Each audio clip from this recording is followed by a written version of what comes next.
Host Edwin Beche, CEO and founder of Helen Super App, the headliners.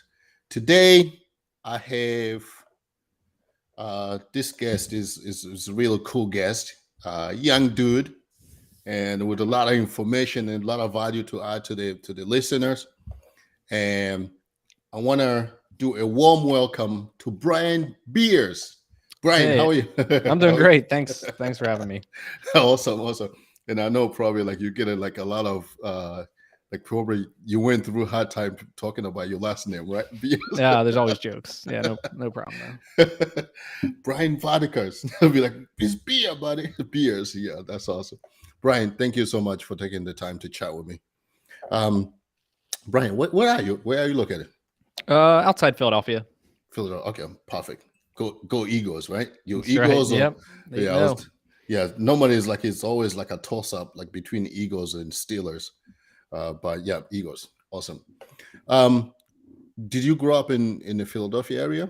Like in Yeah. I grew West up Austin? here kind of my whole life. Went to college down in Miami, Florida, but then came back Mhm, here. mhm. That's awesome.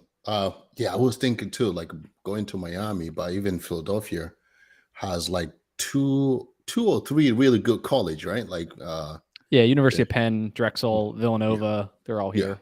Okay, I okay. want to go somewhere warm though for a little bit, and That's where you, yeah. it's right. And I was into music at the time, and they were really good, like music business school. And I don't know, you Mhm, visit. It's like a resort down there. So mhm. anyway, it was nice to get. I did apply to Drexel too, but and Yeah. at Miami. Okay, okay. Was it like were you like in a band or just like or Yeah, just like throughout a like solo thing? throughout Okay. high school and stuff, I played guitar. It's behind me, and Mhm, then I got into kind of the business side of it, like the publishing, recording, mhm. that whole model, because I knew it was like it's really hard to make it as an artist, but Yeah. kind of on the business side, I don't know, that's what like it attracted me at least to investigate the school, and then I ended up not going down that path and going down a different path, but still enjoy it, still love it. Okay, okay. I know you're yeah, like we're gonna get into this. So you're an investor, entrepreneur, and a host, and also a father, right? Like like a young Yep. dude, like okay, good. That's awesome. So growing up in outside of Philadelphia, were you like as a kid, were you involved like in uh, what is a not Girl Scout cooker? What is the other one? Boys? Do they have Boy Scout? Right, Boy Scout. I grew up in Africa, so things like this it just kind of sound like could be like, what Okay. is he talking about? Yeah, Boy yeah, Scout. we had some. I think when I was very young, yeah, we did some Boy Scouts and doing like the little car race and stuff, and some of the camping trips. And Mhm, um but then throughout high school I was interested more in, like, I played some sports and mhm, interested in the music side of that. So that's why a lot of my time was spent in learning about businesses. I had jobs all throughout high school, just at music schools, and at yeah. this other company that we did software development, like web development. So that's what I was into. Okay. So the reason I'm going that way, I'm trying to figure because you're an entrepreneur, right? There's always something Yep. that trigger for someone um, either like from grinding college or whatever you maybe you when you're in high school you used to sell baseball card or whatever reason, right? It kind of like is that the word it's like not mounting you. It's kind of malted Yeah, you. molding you to Mold it. you. Here we Yep. go. So Yeah, yeah, so that's like I mean, I always had an interest in business and reading about Warren Buffett, and mhm, reading his like newsletters to the shareholders or whatever it was, and mhm, just kind of, it's like to me it's like a game of figuring out how are these guys playing, what rules are they playing by. mhm, Everybody plays by different rules, and so I've always just had an interest in it, and the stock mhm, market and finance. And like I said, I've worked ever since I could, just because mhm. I liked I liked all of that. So, Yeah. yeah, it's always just been a passion of mine. Okay. What is your fun experience you remember, like in high school or college? Like you're like, man, like some there's always something like, man, if I can go back, that was.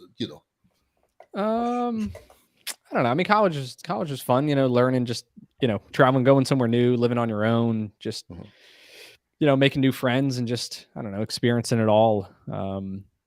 in a new state and all that. So I don't know if I have like a single pinnacle moment, but I think just getting out in the environment, networking, learning how to build relationships, Yeah. all that I think is what served me pretty well.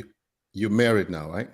Yep. I've All been right. married for 11 years to my high school sweetheart. So we've been together for, Oh man, 16 or something. I don't know. I man, don't know what the that's count is. And then, yeah, I have that's a 6-year-old, we have a 6-year-old daughter and an 18-month-old daughter. yeah. I'm jealous of that. Like, I always kind of. I get really jealous when I meet like an older couple and they be like, "Yeah, we've been together for 40 years." I'm like, "Oh man, I want to be like that," but probably it's kind of too late for me now. But that's awesome. So let's talk about this. Like from college, when did you jump into full business mode, or like to on investors, and how did you transition to that? Um, Yeah. So after college, I decided to join my family's business, which mhm, was, operating Midas automotive repair shops in the Philadelphia area. They had I think six or seven at the time. mhm. Then my dad had started back in the 70s with one location, and him and my Let's uncle let, grew it. let's go back. You spoke a little bit fast. I didn't hear the name of the company. What is the company So again? they're Midas, Midas. Midas, Yes. Yeah. muffler or whatever. But we do a lot more than mufflers. But Midas Auto Oh, Repair. that's. Uh-huh. And so yeah, so my dad had started in the 70s when he was about 20 years old, Uh-huh. and with my uncle bought and acquired locations and ran it kind of there my whole childhood, and so they were it was 2010, and they were tired of it, looking to Mhm. potentially retire or sell, Mhm. and so I after college I just said, hey, instead of selling the business, let me see if I can jump in and breathe some new life into it. And Yeah. so that's what I did. I joined the company, and then I knew nothing about cars, or Yeah. from my only business experience obviously was the jobs I had in business, Yeah. college education, but Mhm. nothing's like the real life.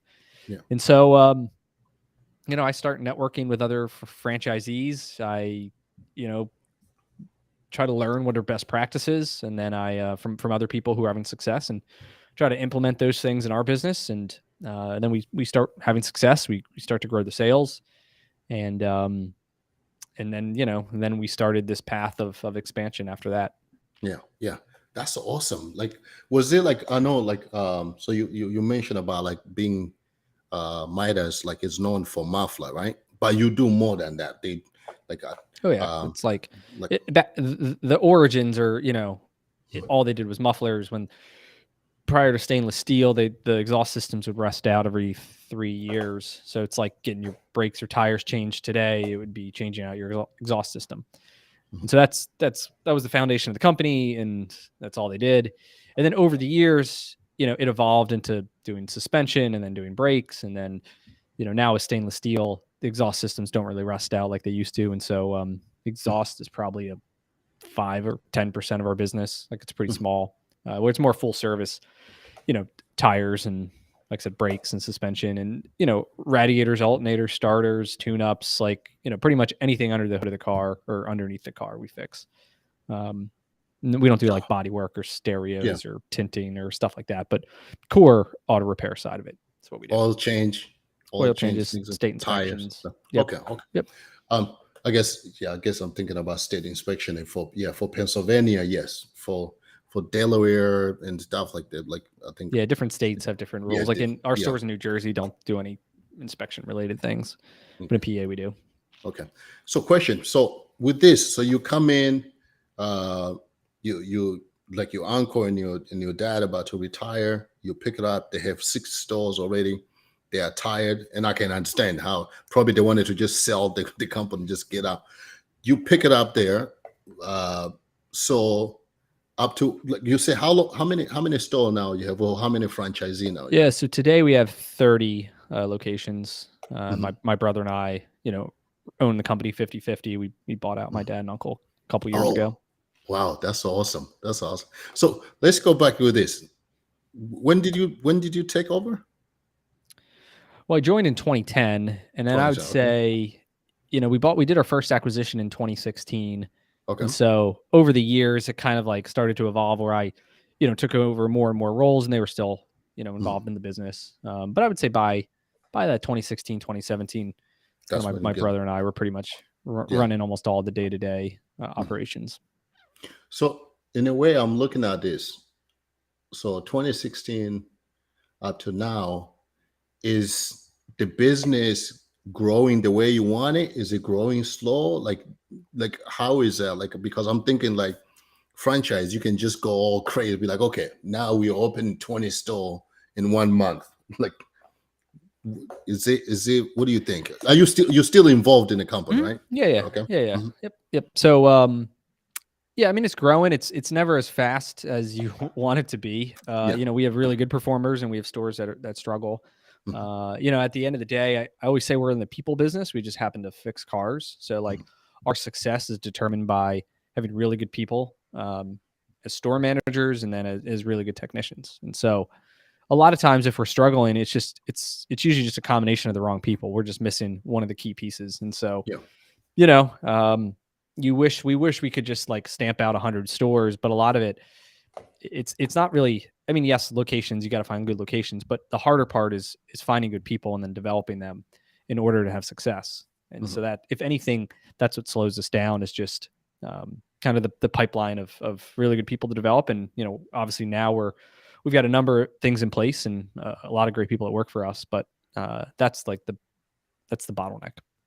Yeah, because I'm thinking here, like probably you're the one now you're putting pit boys out of business because of the way they're Yeah. acting. Really, it's kind of really. I've been there a couple of times. It's just the services just keep going. Just horrible. But anyway, so with this, let's give me an idea. I mean, on your selection process for someone right now, maybe they are thinking like, hey, I have some money, um I want to buy a house, or I have some money, I want to invest. Maybe I have enough funding, my 401k, maybe I just got laid off, or maybe whatever reason they have the fund to come in to start this. What is the process? Do you look into like an owner operator, someone who's there on location, someone who has passion into autos industry? Like, what is exactly, Yeah. or what So what would you suggest for them to at least be that kind of perfect person? Yeah, so it all depends, right? Mhm. So for me, I mean, I'm not personally passionate about auto repair. It's just Yep. or tires. Like it just happened to be, the cards were dealt, and like we're successful in it. But I think if we were in a different business, I'd be just as successful in that if I was all in, right? Mhm. Because we're in the people business more than we are Yes, in the car business. And exactly. so, like, do you have to have a passion about cars? No, you just have to have a passion about business and like building a team and training and development and you know, real estate and acquisitions and all that stuff. And so that's number one. Number two, like I don't know, to be successful in auto repair, you got to be all in. Like it has to be your full time job. Maybe not fixing cars, not running stores, but like Yeah. most of the people who view it as like a side business Mhm. don't have nearly the success that the people who are all in on it. So if someone was saying, hey, I like, auto repair, it's generally a recession resistant business. I guess we will see, and they're looking at it, but if they're not going to be all in on it, I don't know. They could struggle. That's all Mhm. I would say on that. And then it really depends on what their end strategy is. Like, is your goal to have one or two locations, to have three or four? Is your goal like me to have, 10, 20, 30 of them? Like you want to do this like roll up Mhm. strategy? Mhm. Um, because if you want to do the roll up strategy, you got to find existing units to buy, right? Mhm. That have fragmented ownership. So, for example, someone wanted to get into Midas now in the Philadelphia, New Jersey market where I'm at. Yes, there's a lot of locations, but they're owned by like three groups. There's like me and two others own almost all the stores. And so, Yeah. even if someone could open up one new location and they wanted to buy 10 more, like I'm not selling. The other two guys aren't selling. So it would be really hard for somebody in Yeah. Philadelphia to execute that strategy. If someone was in Charlotte, North Carolina, there's only like two Midas shops and there's like 20 Meinekes. So Yeah. wouldn't really work on Midas, but you could look into Meineke to determine, A, do you like the brand? And then you got to look at the ownership structure. Mhm. Or they could look at I don't know, like maybe Phoenix. I don't just make up cities, or Dallas or Chicago, or maybe they look at some other major city. They live there, or they're willing to move there. That does have, 30 locations and 25 different owners, right? That would be a good city potentially to look at. And so kind of really depends on what the end goal is and then what the path to get there is. But I mean, there's lots of great brands out there, both in automotive and non-automotive. And so it really depends on finding the right fit for the person. Remind me the jingles. I can't remember. Oh, trust the Midas touch. Yeah, there we go. Trust. Who came up with that? I don't know, some guy, but he made a lot of money. They had to license that for millions over the years. Someone else wrote it and then they licensed it, but I think they didn't renew it, so now they don't use it anymore. But yeah, back in the day, that was that song made a lot of money. That was their gimmick to kind of register, so they can make sure they own that instead of the company owning it. Like Oh so, yeah.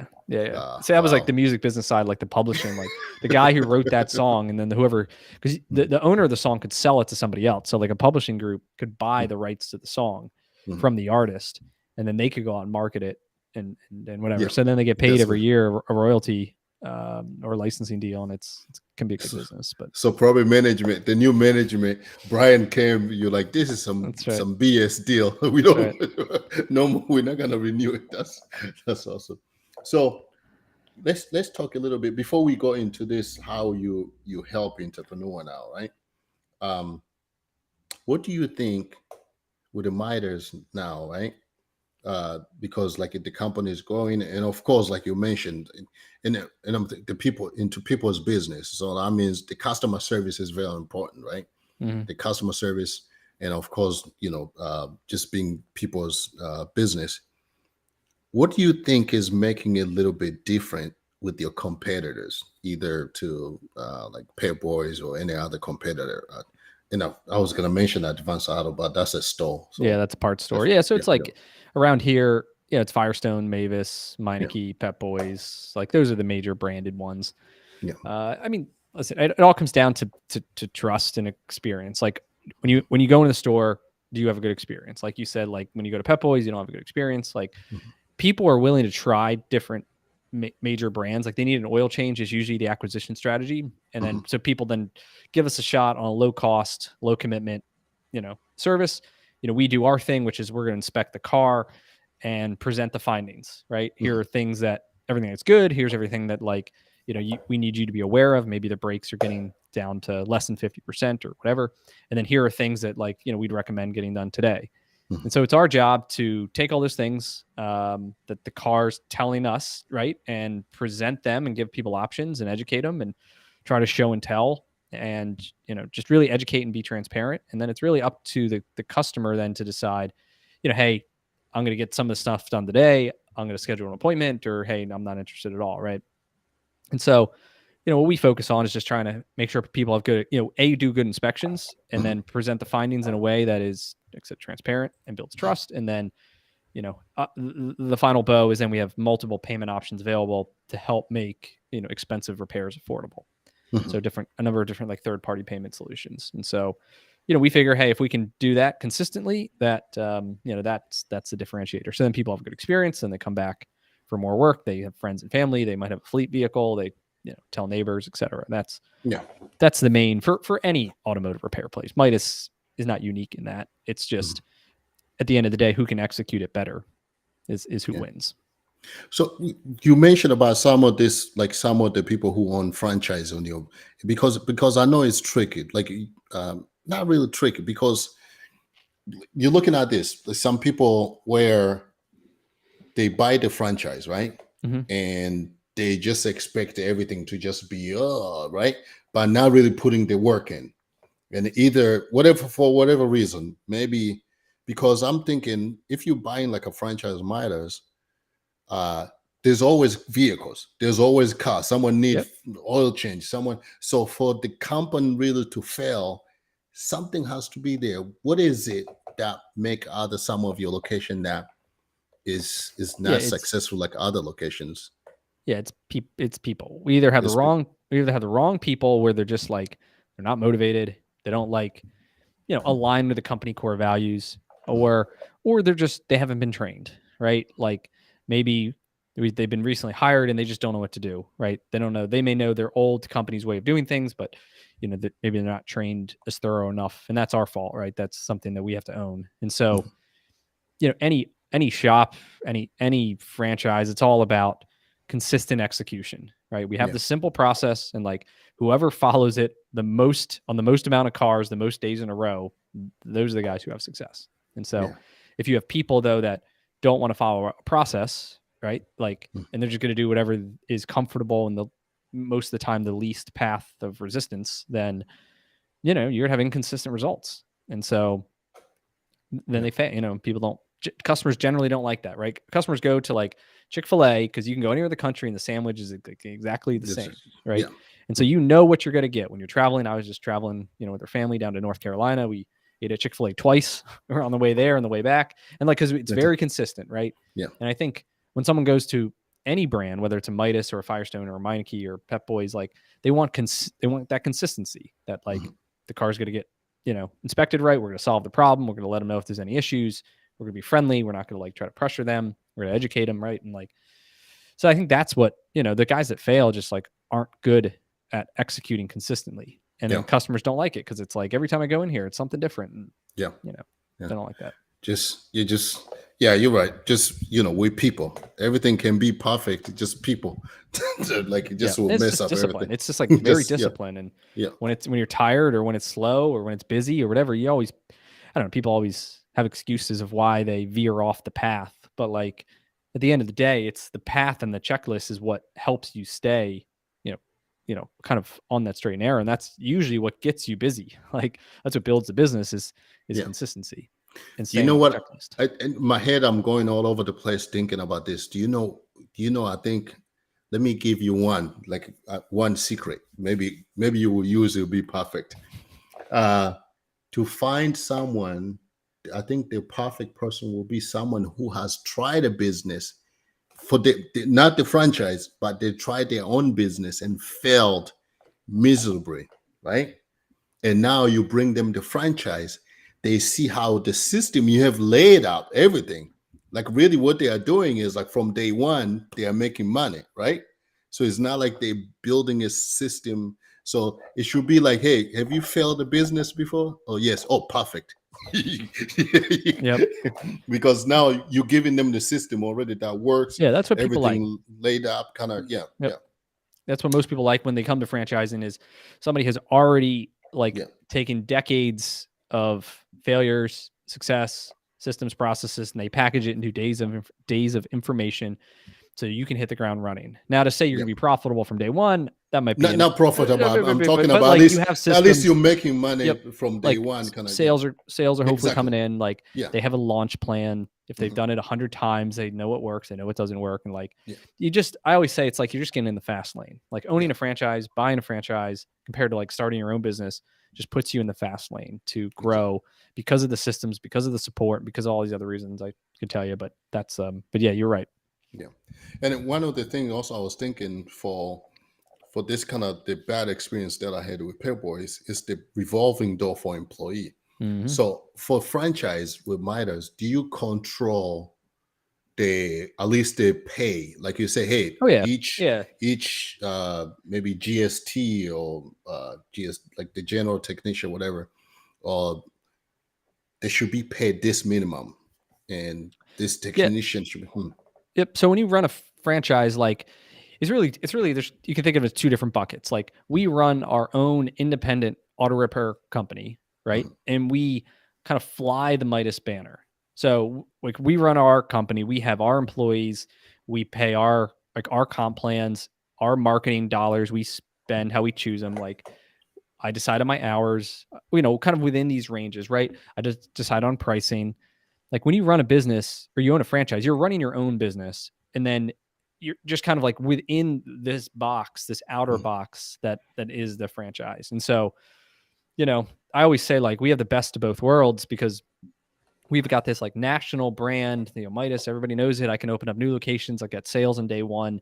We got buying power. We've got brand recognition. We have national support, national warranties, all this great stuff. But at the end of the day, we're like locally family owned. And so like my brother and I own the company. And so Yep. all decisions go through us. If in a day we have to decide to spend X amount of dollars to buy new equipment, or if we have to like give somebody a raise or hire somebody or fire somebody or whatever it is, like there's no big corporate ladder that like a decision has to flow through. And Exactly. like Yeah. things are Yeah. made in this like, black box. Like Yeah. it's my brother and I run the company, right? Like, Yeah. and we try to keep, I mean, obviously we have structure, but like it's relatively flat. I'm pretty accessible, and so is Mhm. Chris. And so, I think that's the cool thing about owning a franchise, whether it's a Midas franchise or it could be, Pure Clean or Made Pro or whatever it is. It's like you get the national recognition, but at the end of the day, you own the company. You can make whatever decisions that you think are best to create success. And so, Okay.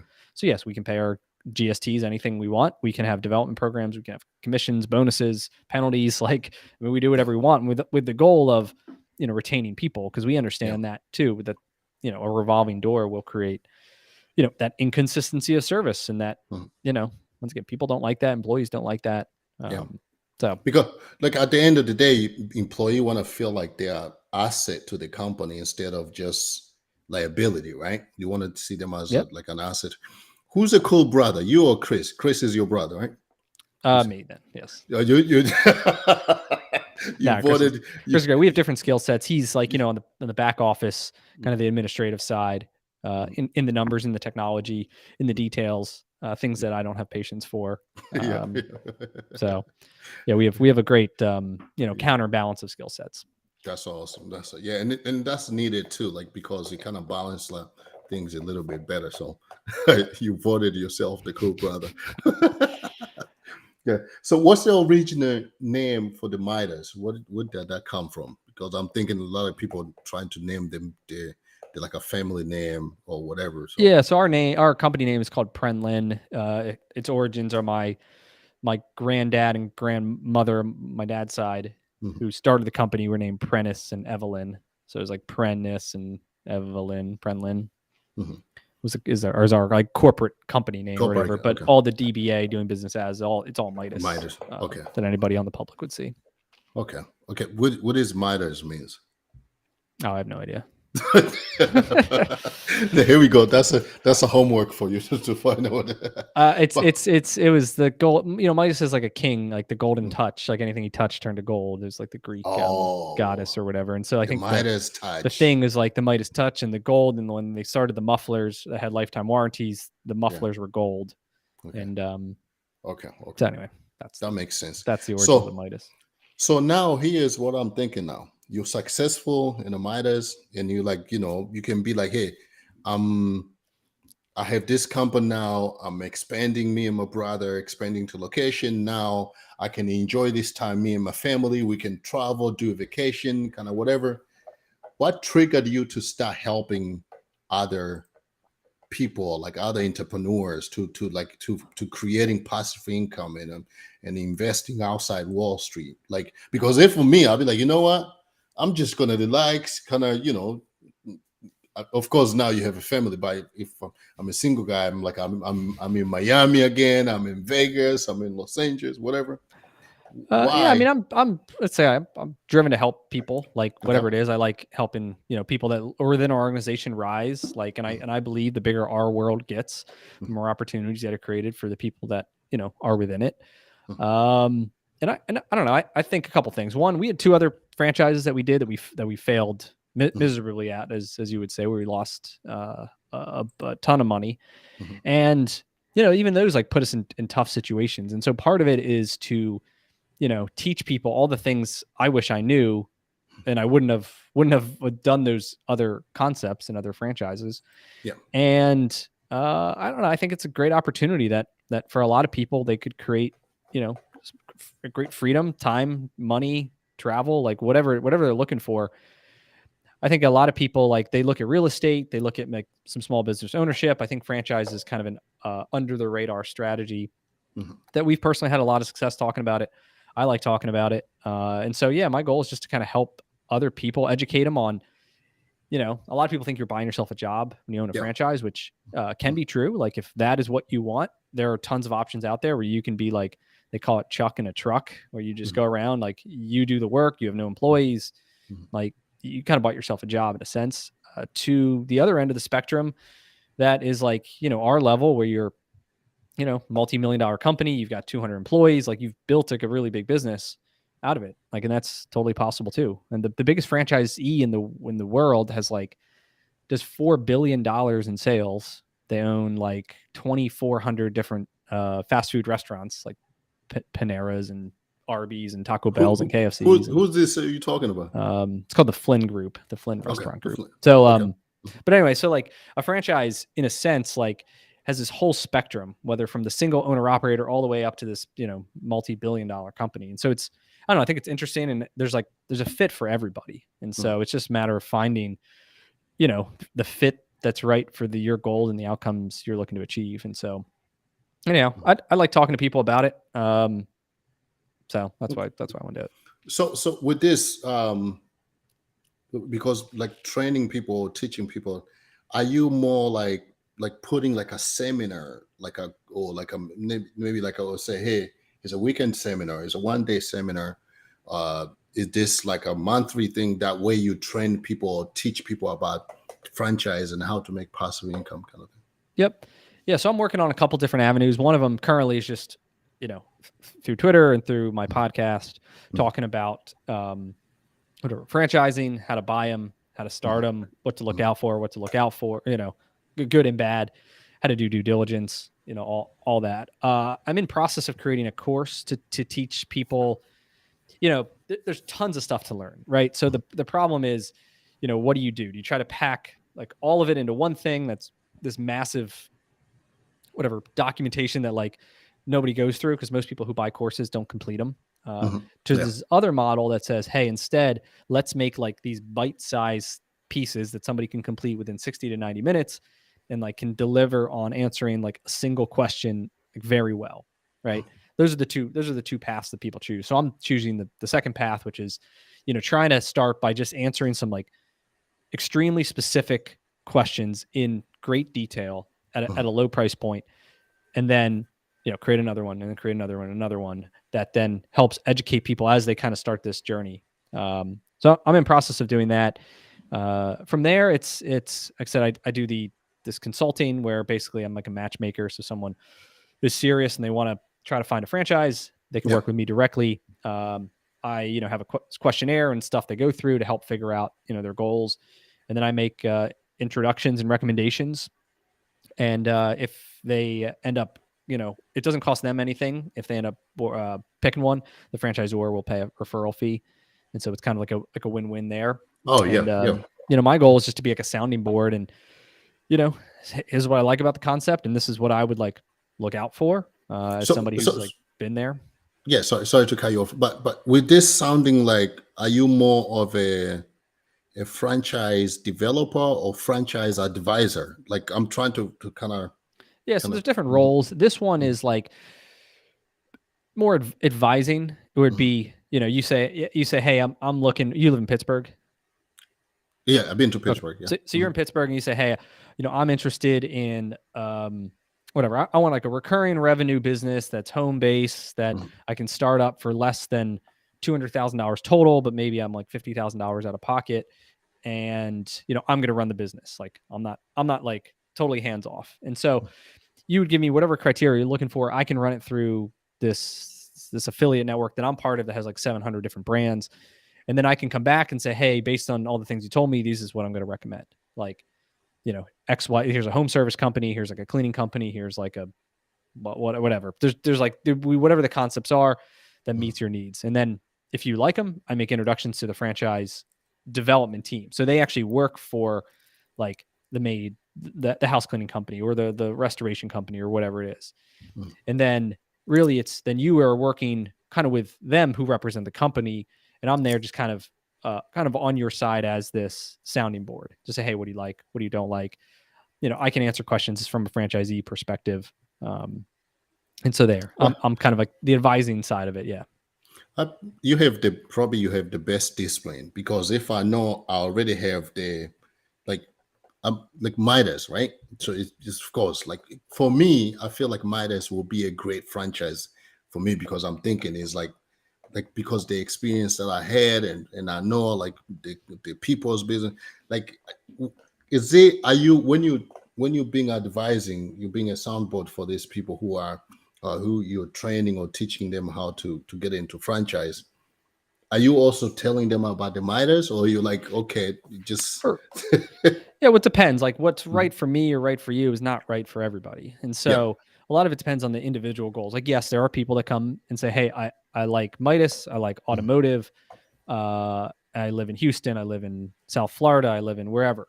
So then Mhm. it's like location based because there's some brands that are in certain markets that, Midas is a great option. And, you know, whenever possible, I'm making that when it makes sense. But there's other Mhm. ones that could be a better fit. Or there's people who like quick, like they like oil changes, right? They don't really want full service. Oil changes is in the automotive space, but a little bit different. And Mhm. so there's like Midas doesn't really do that, right? So there's other concepts out there that are good fits. Now for Mhm. you, the problem, and I'll be totally honest, if you were in Pittsburgh and like Midas, is there's one company that owns. They've got 100 locations. They own every location in Pittsburgh. Own every location in Ohio and in the surrounding areas. And so, like, you could start by having one, but like it'd be really hard, it'd be impossible for you to buy other existing Midas shops in Pittsburgh Mhm. because of the consolidated ownership.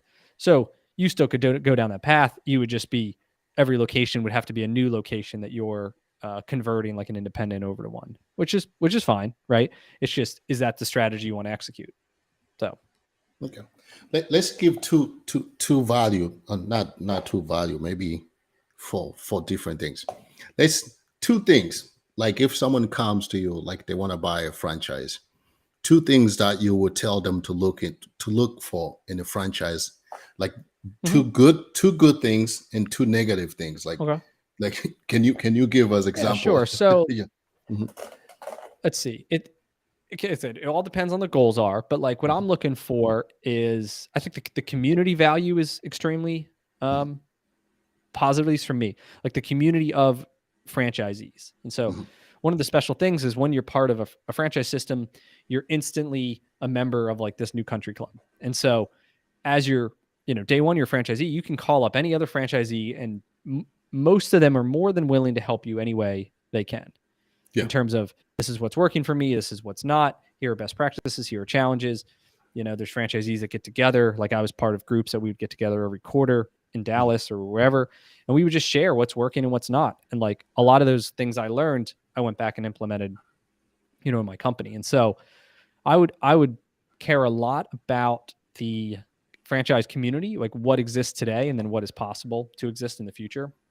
Because if you're working with like a new brand, they might not have an established community yet, but like, finding out what that could look like, or could you create it, right? Like Yeah. I've created my own mastermind calls and things. Mhm. And so the community is a big one. Then I'd really look at like it's the support. At the end of the day, you're buying support, you're buying systems. Yeah. Uh, like the more the franchise or can do for you, kind of the better. Like, do they have a call center that handles, like if you're in the whatever the some sort of like outbound based thing, Yeah. are they going to make calls on your behalf? Are they going to handle incoming calls?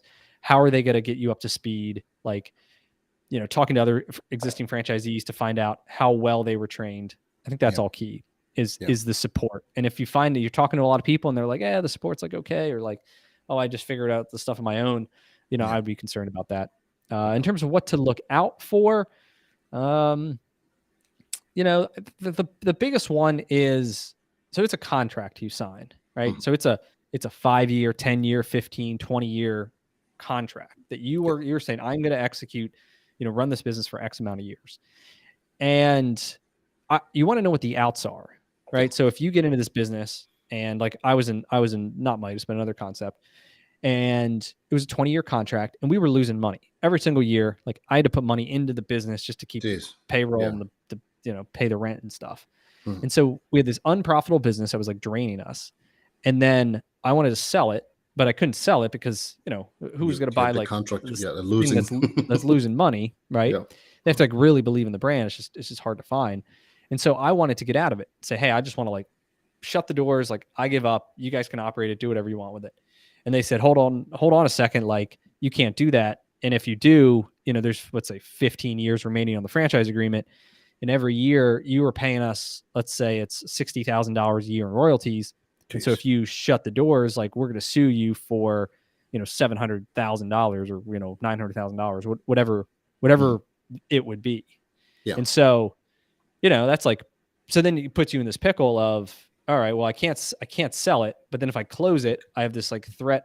I'd have this like lawsuit I have to deal with, which who knows like what would come of that, but it's still like, is that something you want to deal with? And so the big thing to look out for that I advise everybody on is look at the outs of how do you get out of the thing. This is, hey, can I just shut it down if it's unprofitable? And if you can't, like this one had no outs, could I negotiate it? Like a lot of times people don't know, but you can negotiate many things in a franchise agreement. Like there's things they can't negotiate. You can't negotiate royalties. You can't negotiate franchise fees. Like the dollar things you can't. But in terms of like defaulting, getting out, things like that, you can negotiate. So my advice is to work with a franchise attorney who can review the whole entire FDD, give you kind of like a summary of here's what they like, here's what they don't like.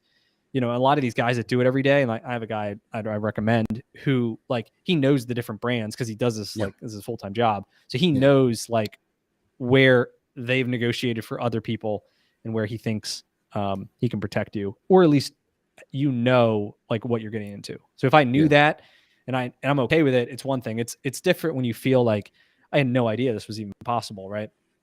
And so I think it's the blindsidedness that is the frustrating and the scary part. And so that's why I think for anybody who's interested in franchising, you got to like do your due diligence. You got to do your homework. You got to work with experienced people, like me. And like, then I'm going to recommend you work with an attorney to like, just make sure you know everything, right? It's not all sunshine and rainbows. Like problems happen.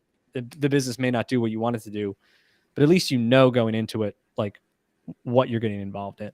And so that'd be the big one for me is how do you get out of it if it's not profitable? Did you the business that you mentioned that you failed, did you do it before you joined Midas? No, it was during. Okay. I had this thought. People talk about like diversification, right? You got to diversify. Yeah. And I talk about this on Twitter, but like, I think a lot of times diversification leads to dilution of focus, and so then you're focused on like two different things, two different business models, two different teams, and like, they'll point to Warren Buffett and like all these guys, but like they'll even talk about the diversification is used to preserve wealth. It's not to grow it. Like, and if you're in a growth mode, like, and I'm still in growth mode, you're in growth mode, like almost everybody listening to this podcast is in growth mode, and you go all in on one thing. And so like you put all your time, energy, and effort into growing this one thing, whether it's Midas or whether it's, a made company, what doesn't matter what it is, that like you will grow that thing so much faster and just like so much easier than to say, I'm going to open up, one Midas shop and one Subway and one this and one that and one haircut place. And like, they're all going to just be like average, and then you're gonna have all these different problems. Like at least when you're into one thing, like for us with Midas, like problems exist, right? Problems happen, but then like we solve the problem and now that problem is solved for 30 other locations. Right. And so then you start to build like resiliency and have solutions, because there's not a lot of like new stuff that comes at us versus if you were in like 5 different franchise concepts or brands or companies, like you got 5 different things that are gonna be throwing brand new problems at you all the time. And like the solution for your like haircut salon or whatever, like is only going to apply to your haircut salon. And then whatever, it's just like, it takes so much more mental energy and time and effort. And so anyway, I look back on both of those and say, hey, I don't know if I'm somebody, I'm going to pick one brand. I'm going to make it as big as I can until the point that you get that now you're more of a preservation side. And then, maybe you say, hey, I built this really good team. This thing's on autopilot. I'm happy with the results. Like then I take my time and effort and I work to go all in on the next thing of, hey, what's the next thing? I'm going all in now to grow in parallel to get it up. But like, I don't know. A lot of people they talk about diversification, these holdco companies and all this stuff. I think it's all baloney.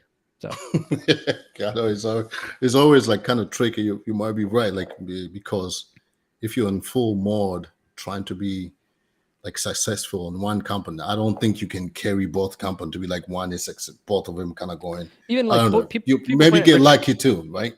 People point at like Richard Branson, but like if you look at and he has like 100 companies now, but a lot of it is when if you look at his origin story though, it was like the record company. The record company, he did that. He was all in for like a decade or whatever it was to grow that thing, and then he went all in on Virgin Airlines. Like, and then so now though, most of his stuff are like licensing deals. Like Mhm. other people have a business model, they attach the Virgin brand name to it. He already Yeah. kind of has this like marketing machine. Yeah. But like a lot of it is not like him starting all these things from scratch and like trying to grow in parallel. They're like other people who've already like had the business concept, and he's just like pouring gasoline on it with his brand. With the brand name, yeah. But anyway, so yeah, I would say you Ah. pick something, you go all in on it. That's so awesome. Brian, listen, I know we went over the time, but this has been like really awesome. A lot of value added here. Talk to me. How can people find you? Like, and just go get in touch with you. Yep. So a couple different ways. I have a podcast, Business with Beers, that's out every Monday and Friday. And so that's on all the major platform for podcasts. And then Twitter's usually where I'm at Brian Beers. And I'm on LinkedIn too, but Twitter's my favorite. So that'd be the best. Brian Beers, like just the beer, drinking beers. Yep. Just with like, the S just like drinking it with an I and an S and multiple. Yep. That's awesome. Hey, say hi to Chris. I know he's the cool brother, but you know. Brian, thank you so much, man. I appreciate for coming to the Headliners. Yep. Thank you Awesome. again. Cool. Man. Thanks for having me. All right. Thank you.